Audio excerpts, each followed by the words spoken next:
am your host, Brian Tonsoni. Welcome to Sports Talk with Tonsoni. The world gets together every 4 years to play some football. For us in the USA, it's not that football that we usually follow. I'm talking the world football called soccer. The 2018 World Cup soccer tournament will be held in Russia this summer. Tonight, we will preview the greatest soccer tournament in the world. Sadly, the United States did not qualify. However, there are many stories, teams, and star players that can be followed in this tournament. So listen up, find a team to root for, and tune in starting on June 14th on Fox Sports and all of their channels for an epic sporting event. With me tonight to discuss the 2018 World Cup are a couple of young soccer aficionados. Daniel Jakes and Kenny Jordan both just finished their freshman years in college. Both are great sports fans and knowledgeable about the game of soccer. So here we go. The World Cup consists of 8 four-team groups. The teams in each group play a round-robin schedule, and the top 2 teams advance to the round of 16. The round of 16 is a single elimination tournament played until there is a champion. Ooh, we all together singing. Look how far we come now, now, now, now. There's beauty in the unity we found. I'm ready. We still got a long way, but look how far we come now, now, now, now. Hands up for your colors. You will be hearing that theme song throughout the World Cup. It is a time for the world to come together and celebrate all that is good about the world and sport. Lots of great colors, lots of great fans, lots of great energy in the stadiums. And so Daniel and Kenny have each prepared 4 groups, and we will get ready to discuss those groups. World Cup is in letter groups A through H. We're going to go back and forth. Kenny had the first 4 and Daniel had the second group. So we'll be going back and forth, but we're going to start with World Cup Group A. And in that group right now, the teams are Russia, Saudi Arabia, Egypt, and Uruguay. And Kenny, tell us a little bit about Group A. So personally, it'll be the first game of the year. It'll be Russia. We'll start off as always, as the home team does. I don't really see them doing very well. They do have a pretty good team, but they're in a pretty tough group. The teams that I have that probably will advance is Uruguay, led by Luis Suarez, a very good goal scorer. We have Edison Cavani, and then they also are led by Diego Godin. And they are probably the favorite to win Group A. They're ranked 21st overall. Kenny, wasn't Suarez, didn't he have some problems biting people in the last, isn't he? Yeah. He actually a tough dude to deal with. Yeah, he actually is. I think he's got his act together, but yeah, I don't know. I think he's been a bit of a troublemaker on the. And then the second team that I think that could advance is Egypt. But it's a big storyline because Mohamed Salah, he was taken out of the last the Champions League game in about the 15th or 16th minute. He had a shoulder problem, and he's still questionable. He did release a statement saying he thinks he could be ready, but he's probably one of the better goal scorers in America or in the world right now, and I think he could be a big problem. Yes, so Salah, he had a great Premier League and was really boosting Egypt's hopes, and then he gets taken out in the championship match just a week or so ago. Daniel, what do you think? Do you think he's going to be healthy enough to come back and help Egypt advance to the round of 16? Well, it's definitely something that's been up in the air. The Liverpool physios have said that he's going to miss the World Cup. The Egyptian medical staff says that it's only a 1 to 2 week injury. I personally think it's just a smoke show, just to kind of make other teams prepare without him, and then Egypt want them to prepare for him. And so I think it's just definitely a publicist kind of tracking. I definitely think that he'll be fit. It's the biggest competition of the year. A lot of pride is taken with some of these guys over their national teams. And so I definitely think that it'd be a it'd be a huge mess if he didn't play. Kenny, do you see any teams other like Russia or Saudi Arabia able to upset Egypt if he doesn't play? I mean, I think both teams potentially could. I think Russia maybe has the upper advantage just because they are the home team. They're going to have a big crowd. That first game of the year is the biggest one because Russia fans are either going to get to see a win or get to see a tie or a loss, and so a win would really boost their confidence for the rest of the group. And that's Group A of one of the groupings. So we're going to go now to Daniel, who has Group E. And in Group E, we have Brazil, Costa Rica, Switzerland, and Serbia. Daniel, what can you tell our listeners about Group E? Well, Group E is definitely Brazil's. I mean, I don't think there's any doubt about that. They have one of the best rosters of the World Cup. Neymar, it's been a big show on if he's healthy. He came back, scored a rocket in his opener. And so I think it's definitely theirs to lose. Serbia, they can definitely pull off an upset against one of the other two teams. Their midfield is something that is just kind of they'll pull all the strings if Serbia gets some upsets. And then Costa Rica, they've been one of the South American teams that have been really dominant here lately. Keylor Navas coming off a great domestic season with Real. And so I think that it's going to be really tough to beat Costa Rica just because their defense is so good. Navas defending between the sticks so well. I definitely think that it's either Serbia or Costa Rica that advance with Brazil. Daniel, let me ask you a question here. You've played a lot of soccer, and we mentioned off air some things.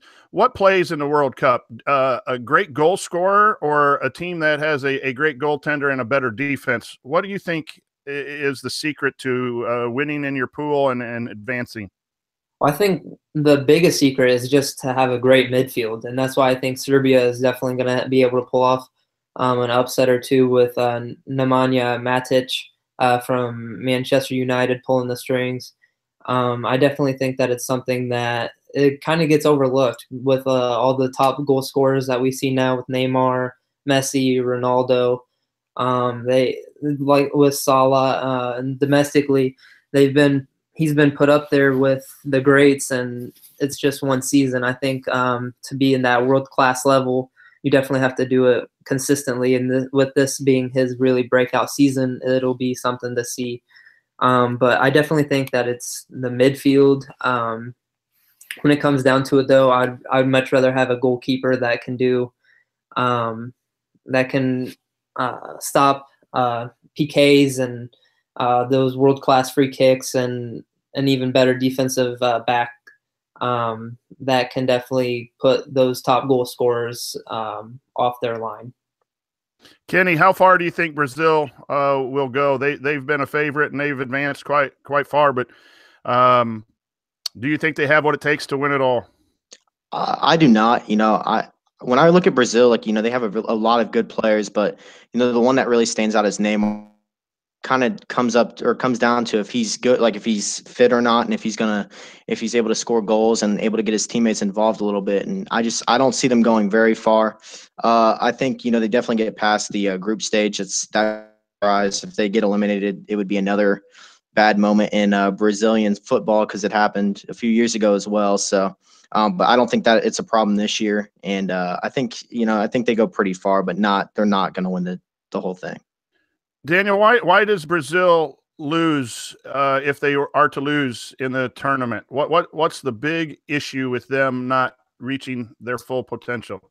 I think the biggest thing for them is their defense. They have so much power up top that sometimes their defense can be a little lackluster. Ball watching, Felipe Coutinho and Neymar, they're great on ball wingers, top wingers. But they don't really backtrack. They don't really get back on defense. And so it's not really a team effort on defense. And so they rely on those back four pretty heavily. Okay, and that does it for Group E. We're back in the other part now. We're going to Group B. Kenny has this. The teams in part or Group B: Portugal, Spain, Iran, and Morocco. What do you have, Kenny? So first off, Portugal is obviously one of the better favorites. Stars Cristiano Ronaldo. Every soccer fan knows who that is. He's trying to lead his team to the first finals of his career and for the country. I mean, it's kind of surprising that they haven't won it yet. You know, with how good of a soccer player he is and the team that they have. They're ranked third overall this year. I think they're possibly the favorite to win it all. They have a great player at the top of the roster. Ronaldo is the wing, then Nani is the midfield. So they have a good line of defense or a line of attack and everything. And then they have Pepe as the defender, Rui Patricio as the goalkeeper. He's very good. He's gotten a lot better over over the past few years. And this is the team that could potentially get into the finals. Then we have Spain. They're led by defender Alberto Moreno. I mean, those are two of the.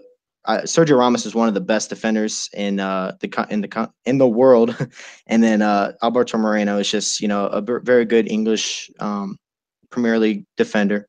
They have very solid starters and on the bench. Most players playing either the English Premier League or the La Liga, two of the best soccer countries in the world, and a few players that stand out: Iniesta, Juan Fran, Diego Costa, Jesus Navas, Casillas, and De Gea. So they are really good on goalies, and they are ranked sixth this year. So those are the two teams I think get to the next stage. Any chance for an upset from Iran, ranked according to my notes 34, and Morocco 48? Any chance for those two to pull an upset in this group?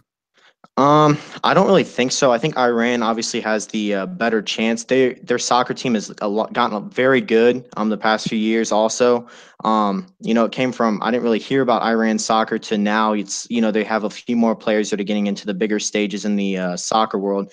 So I think Iran could pull off maybe like a tie or something, but I don't see them upsetting either the Portugal or Spain. Daniel, How good is Ronaldo? For those of us who will be tuning in and maybe have seen him once or twice, how good is he? He's the guy that makes soccer so popular in the United States. Him and Messi, those two are like peanut butter and jelly. They're the top of they're the top, and I mean, there's not really much else to say.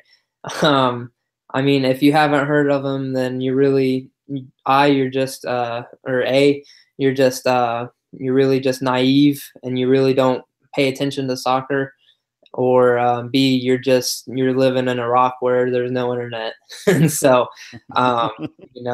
it's something that it can be downplayed how good he is, and people that don't like him say he's a flopper, but he's the best that there is right now. And so I think that's something that you can't really overlook. Very good. We're moving on now to Group F. This is Daniel's group. The participants: Germany with a world rank 1, Mexico world rank of 15, Sweden world rank of 23, and South Korea a world rank 61. Daniel, tell us a little bit about this group. It's definitely Germany. I think they're probably the deepest team in the World Cup this year. They just came out with their roster, and it's Leroy Sané not being on that team is a crime.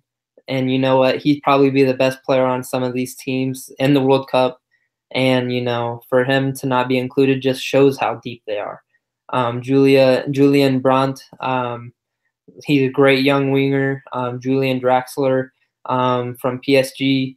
Their wings are incredible. Marco Reus coming back from a season-ending injury last year to make the World Cup squad.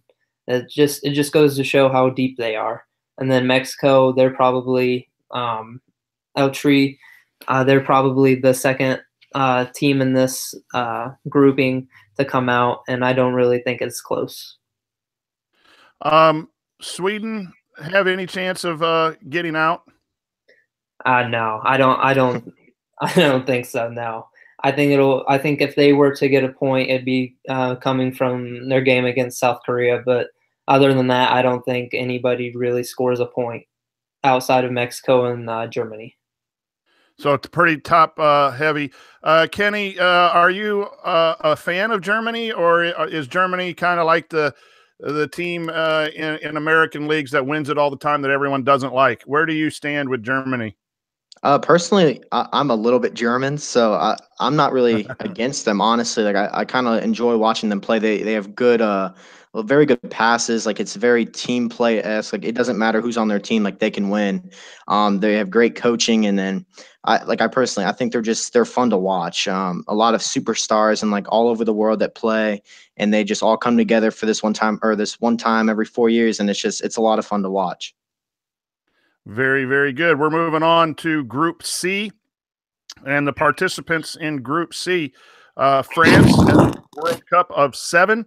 Peru, a world rank of 11. Denmark, world rank of 12. So you have 3 top 12 teams in this pool, and Australia, a world rank of 40. Kenny, thoughts on Group C? So the two that I think come out of Group C are Denmark. Obviously, they're led by Christian Eriksen. He's one of the better midfielders in the English Premier League. And then they also have an up and coming forward. His name is Yusuf Poulsen. As you said, they're ranked pretty high. They have a pretty good goalie named Kasper Schmeichel and defender Simon Kjaer, who is the captain for Denmark this year.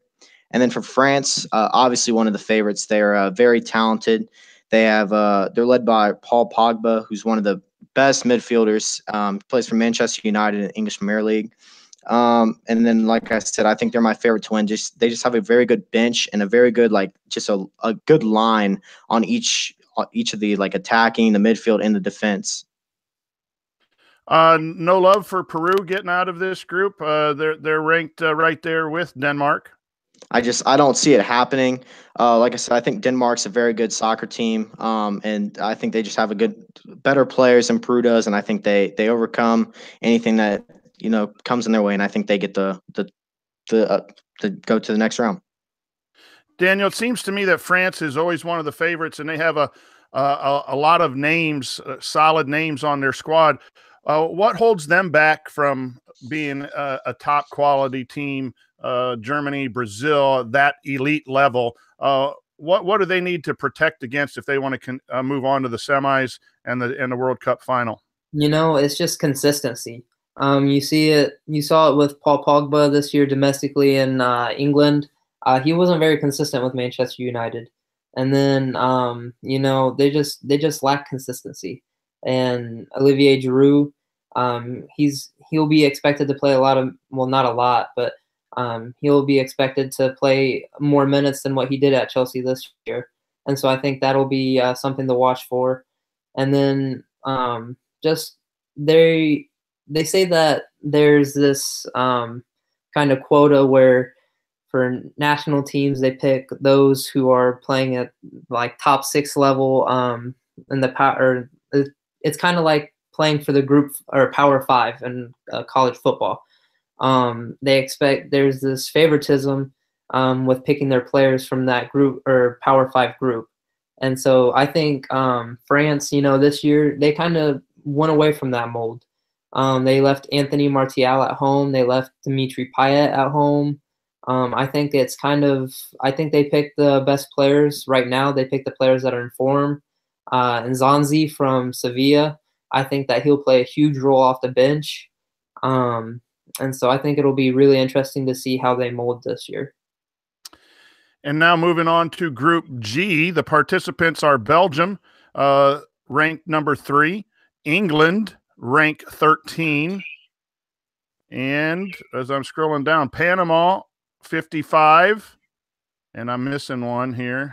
Tunisia, world rank 14. Daniel, Group G. It's definitely kind of one of the better ones, I think, with some of the matchups. I think Belgium and England will be the two to advance, but I definitely can see Panama playing kind of a spoiler this year with England. England's always being compared to what they used to be, and I think that kind of haunts them come this time of the year when they're expected to have some big impact on the World Cup. And so there's been a lot of distraction with Raheem Sterling's recent tattoo. And then it's kind of their goalkeeping is kind of up in the air with Jack Butland and Nick Pope. So it'll be really interesting to see how this plays out. Very good.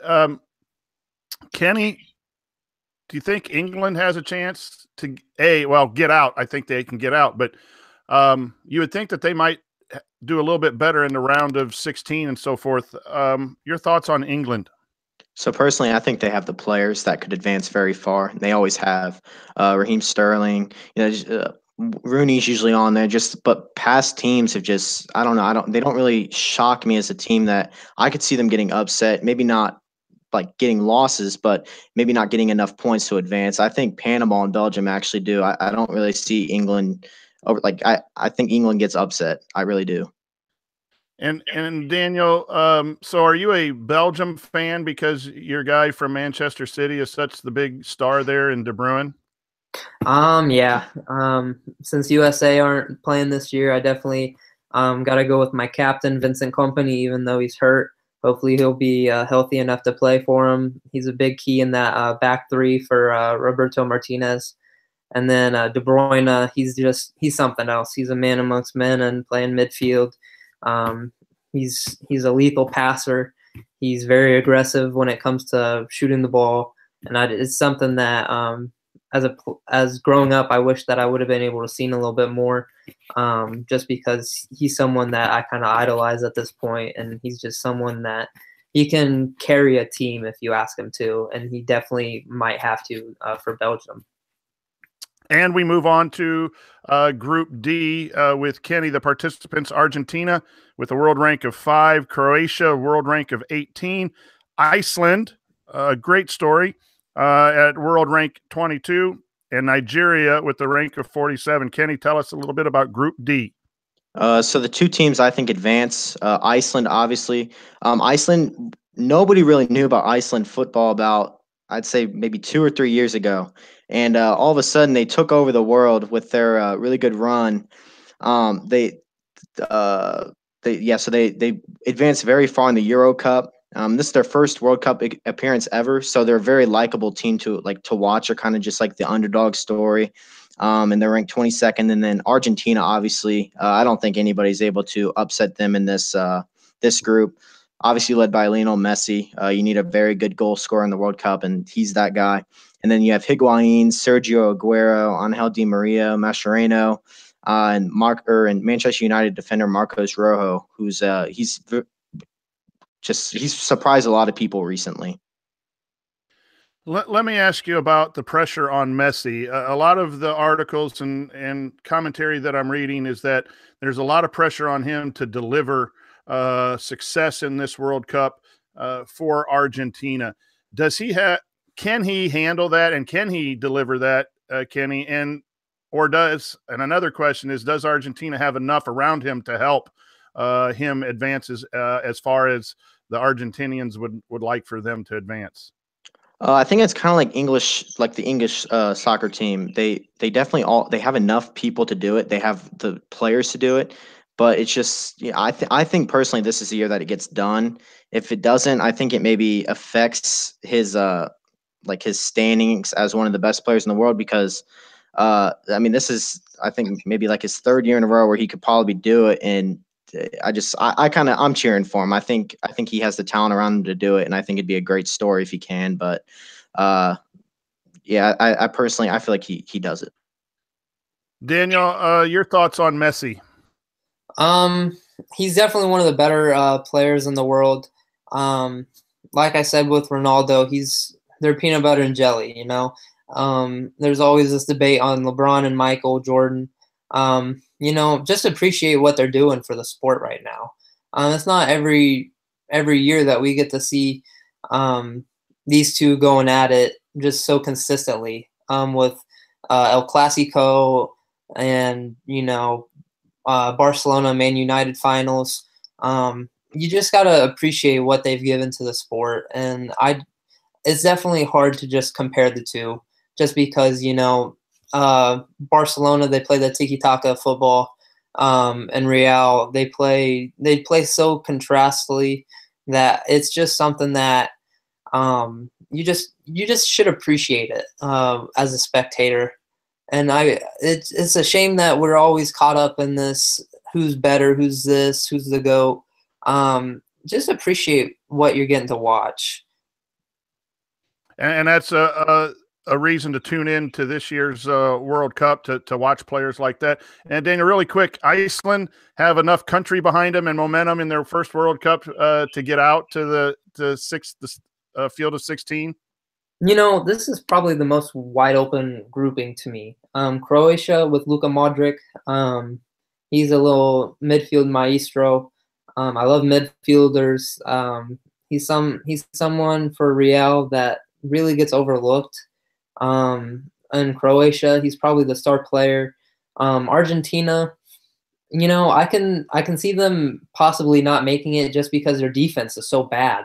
Kenny said Marcos Rojo was a key defender, but he's getting old. And Nigeria, they definitely have that front line with Alex Iwobi from Arsenal. They can definitely use some counters to get past them. And with keeper inexperience for Argentina, I can definitely see someone beating them, whether it be Nigeria, Croatia, or Iceland. That's up for debate, but I can definitely see Argentina possibly not making the round of 16. That would be a shock, but I'm going to be all in on Iceland just because I think it's a great story. And that's, again, I think what World Cup brings. If your team's not in it, there's enough players and teams that you can get behind in each pool and as it advances. Let's finish with Group H. The participants in that, Colombia, Poland, Japan, and Senegal. Daniel, that's your group. What do you have? I think Colombia has to be the favorite just because I think they have the best overall team. James Rodriguez really burst onto the scene in the 2014 World Cup in Brazil. And, you know, Senegal, they're really being led by Sadio Mane from Liverpool. Came out that he had a Real Madrid move on the works, and then Zidane left. And so that's kind of left a question mark on his domestic season next year on where he'll be playing. And then Robert Lewandowski, from Poland, the goal scoring machine from the Bundesliga. It's said that he's exiting Bayern, and so Bayern's really hoping for a successful World Cup from him. That way they can get more money. So that's the 8 groups of 4. I'm going to ask each of you now a question about which group is the toughest and which group is the easiest in your mind. I know I might be throwing that to you without much notice, but is sometimes these groupings, you get some solid teams in there and only 2 teams advance. And then the opposite can happen too, where you get a soft grouping and maybe one team is really talented and then there's a fight for that second team. So the draw is an important part of the World Cup. So let's go to you, Daniel, for the first one. Which do you think is the toughest group as you see it right now? It's really hard to say just because there's just so many. I think there's a ton of quality in this year's World Cup. I think really the most open would probably be Group H with Poland, Senegal, and Colombia, just because, you know, Senegal and Poland go as their star players go. And then overall wise, I would say it's probably Group D with Argentina, Iceland, and Croatia, just because, you know, there's so much question marks. There's so many question marks for Argentina's back line. And then if Iceland can really have that star power that they need. Kenny, what do you think is the toughest group of the 8 groups? I would probably have to say Group B if you're a Morocco or an Iran fan, just because, I mean, you're having to play Spain and Portugal, and both those teams are very, very good. And I don't know. I would hate to be in that group. It's kind of like the what the United States was in a few years ago with Germany and Portugal. They called it the stage of death. I kind of see that as that being kind of like that for Morocco and all of those other 2 teams. So in your opinion, when you have 2 really solid teams, that kind of limits the advancement possibilities of the other 2. That's in your mind what makes a group tough. Yes. And then Kenny, we'll come right back to you. Which group is not an interesting group to you, or not a solid group, an easy group, however you want to define it? I'd say Group D, just because I really do expect Argentina and Iceland to just kind of advance. I think Iceland, it's possible they get upset. Oh, it's not really an upset, but it's possible they don't make it, and that would kind of be like disappointing for me. But I kind of just think that that group it's kind of like he says, kind of in the open. So I mean, I'm not really going to be looking forward to that group as much as all the other ones. Daniel, the least enjoyable group, or the easiest group? I definitely think the easiest group would probably be Group F with Germany and Mexico. I don't really see South Korea giving much of a fight to either one of those teams.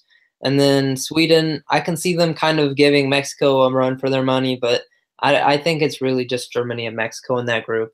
But one more thing, I'm not buying the Portugal stock. They have Ronaldo, yeah, but Roy Patricio, he's an older goalkeeper. He's 34. He just quit his club. Andre Silva, he had that breakout Euro 2016. Haven't heard much from him. Renato Sanchez, he broke out that same Euro. I'm not really buying the Portugal stock. I can definitely see Morocco or Iran advancing over one of those or over them. It would be that would be a huge upset, wouldn't it? Though it would be a shame to see Ronaldo out, but I don't think it's that big of an upset. I'm not buying the Portugal stock. I don't think they're really as great as they used to, or as great as they've shown in Euro 2016. Pepe, he's an older defender. Bernardo Silva, the Man City winger, him and Ronaldo and Andre Silva. They're the top three players on that team, and only two of those players showed out this domestic season. I don't really see it being Portugal's group to lose, honestly. Okay, Kenny, I'm going to come back and throw that to you. Which team on paper is solid? Daniel saying Portugal and Argentina probably don't have enough besides their superstars to advance as far. What team do you think that a lot of people are looking forward to being really good, but you think either gets upset in pool play or gets upset early in the round of 16? Which team is overrated a little bit? I think it could be Spain. They have a lot of very old players on their team. I don't really see them getting upset, but anything can happen in this like the World Cup. Everybody comes together. It's kind of about chemistry, how well you're how fit you are, and everything like that. Another team, kind of like he was saying, Argentina. Marcos Rojo is very old. I don't know. Like he said, you have to have a very good defense, and if he's not fit, or if he's not what he used to be, it's going to be tough. Upset team, the team that not no one, but the team that's probably not likely to advance to the round of 16 that might get there and maybe at least win one game. Kenny, what team are you looking forward to maybe make some noise that shouldn't? I wouldn't say they shouldn't, but Egypt. I'm a big Liverpool fan, so I've gotten to watch Mohamed Salah a lot this year, and Senegal also with Mane. But I think if Mohamed Salah is able to go, I think that would be very fun to just watch. He's very talented. He's a very good goal scorer. Some of his stuff, I tweeted the other day, he's a magician with some of his like ball movement and stuff like that. It's just everything's spot on, everything's perfect, and it's a lot of fun to watch him play.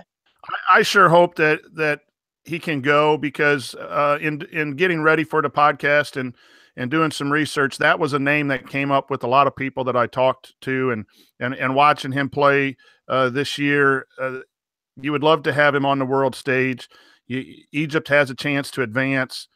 So I'm hoping you're correct there. Daniel, a team that might be a little bit of a surprise for some people. I definitely think it's the young guns from Nigeria. John Obi Mikel, the really big key for them.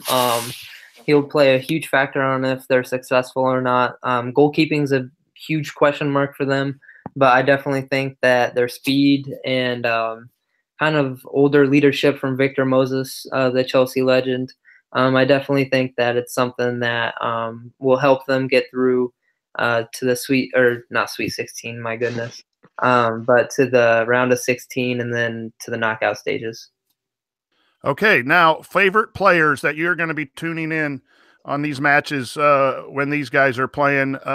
We'll start with you, Daniel. Give me let's just say 3 guys that you really want to tune in. I know there's probably 2 or 3 that we all are going to tune in, but who are your 2 or 3 favorite players to watch that you're going to tune in this year's World Cup? Well, it's definitely Kevin De Bruyne. He's up there at number 1 just because, he was rejected at Chelsea, made a career from Wolfsburg in the Bundesliga.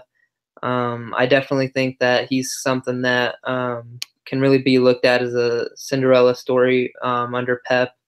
And then for me, it's Mesut Ozil from Germany. He had a really subpar season at Arsenal this past year. He signed that new contract, though, so I definitely think that it's something that if he wants to really kind of live in that Arsenal legends room, he'll definitely have to show out at this World Cup to prove that he's really not on the decline. And then the Brazilian midfielder, Jorginho, he plays for Napoli in the Serie A. I definitely think that he's someone that will really be as a dark horse player for Brazil, as someone that really makes a huge impact on their World Cup. Kenny, the players you're going to tune in to watch. All right, so first off, I'm a big United States fan, so I really wish we were in it because I have a lot of, my favorite players are on that team. But if I have to choose some of the ones that are obviously in the World Cup this year, I'd have to choose Mohamed Salah, obviously, Mane from Senegal, and then Roberto Firmino from Brazil, and Coutinho, because they all, former or still Liverpool players, and I think Coutinho is really fun to watch. And then the one I'm really looking forward to is James Rodriguez. He did break out in 2014, got a very big contract from Real Madrid. And I kind of want to see if it was just a 1-year kind of thing, or if this is what you can expect to see. Yeah, he does it in the La Liga, but if he can do it in the World Cup again, because it was a lot of fun to watch and just seeing him break out. No Ronaldo, no Messi, no Neymar in your guys. Those are guys also to watch, but those are the famous guys that everyone's going to be watching. And our listeners now have a few more to grab the TV remote and turn into and watch. Soccer players are incredible athletes, and it's a great game. So those are some. So let's go, Kenny. Your personal favorite team or 2 that you are going to root for since the United States is not involved in this year's World Cup. So I'm not Egyptian, but Egypt, obviously, and then Iceland. I really enjoyed watching them in the Euro Cup a few years ago. It was a lot of fun to watch, a lot of fun to just hear their announcers scream and stuff like that whenever they score goals. And Egypt, just because, if Mohamed Salah didn't play for Liverpool, I don't know if I'd be as big of a fan as I am right now, but I'm just, it's their first World Cup since 1990. And I think it'd be really cool to just see them advance. And I mean, he's already a big name, but just to see the spotlight that maybe the non-soccer fans haven't seen yet, and just see how good he is. I'm leaning against the favorites. I'd like to see some upsets happen, but I don't know who to pick. I'm leaning a little bit towards Belgium. France has some guys that I like to watch on there. Mexico, I'd really like to see Mexico do well and advance. So probably of those 3, I agree with you. I want to root for Iceland to go through, but probably Mexico and Belgium are the teams that are going to get my attention. My homeland, Italy, didn't qualify as well. So those are a couple of teams that I usually root for. And we encourage all of the fans that might be listening to the podcast, grab a team, grab a player, and tune in because it makes it an enjoyable experience. Daniel, your favorite teams? My favorite teams definitely have to be Belgium, like you said, and France. They're probably 2 of the most electric teams. Dries Mertens from Napoli. He's definitely someone from Belgium that kind of gets overlooked with Eden Hazard and Romelu Lukaku up in that front attacking line. And then France, Ousmane Dembele, the Barcelona signee. He didn't really play a lot for Barca this year, but as we saw with that finesse shot in their past friendly, he's got everything to make a superstar, and I definitely see him kind of breaking out in this World Cup. All right, time now to pick some favorites. We don't have the bracket in front of us. As the teams advance out of pool play, the winner of each bracket plays the second place team from another grouping, and then they advance. And so you probably would have to look at that to definitely name your semifinalists. But Kenny, who are you looking for as the favorites, and who do you think's going to ultimately win it all? You have to pick one. To win it all, Germany. They won it the 2014, bringing a lot of the same guys back, but they also left off some good players from their roster before. But I mean, that's no shock. I think they win it this year. And then another team I think could possibly get there. I'd probably have to say France. France is it's probably a popular choice, but they just have the players, have the bench, have everything you need to get to that stage, and I think that they do it. Daniel, who do you think is going to win, and who possibly can get there? As Kenny said, I definitely think it's Germany that wins it. I hate to be someone that repeats as the other guys said, but they just have so much depth, and I think one thing that sets them apart from the rest is Manuel Neuer. He's their goalkeeper. He's coming back for the first time since September with Bayern when he injured his foot at Bayern Munich. I definitely think that he's something that sets that group ahead of the rest. And then a team that definitely has a chance, I think it's whoever beats them, honestly, in the knockout stages. If you have the capabilities of beating them, then I think you have the capabilities of beating anybody else in the field. So I definitely – it would have to definitely be a powerhouse, though. Like we've said, Belgium – I hate to be a broken record, but they just have so much. Their defense will definitely be something that would hurt them, though, if they were to get that far. But definitely Germany, Belgium, and then from the other side of the bracket, it'd have to be Brazil, or Brazil's on that same side. But those three are definitely names that I definitely think that would win it. There you go. You have a preview of the 2018 World Cup that's being held in Russia. It starts up June 14th. I want to thank Kenny Jordan and Daniel Jakes for putting in some time researching and talking with us tonight. You guys provided our listeners with a lot of information, and I encourage everyone to go to the World Cup website, look at the teams, look at the colors, pick a favorite color if you have to. But this is a huge event. And Daniel was a former student of mine and has really gotten me interested in soccer in the last 2 or 3 years.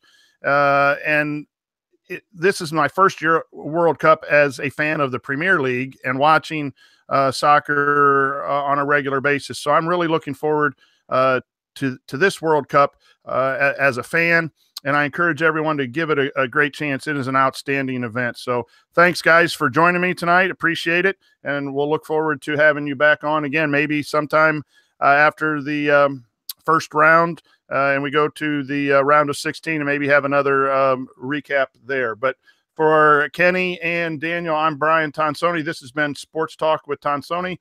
Hope you have enjoyed the show.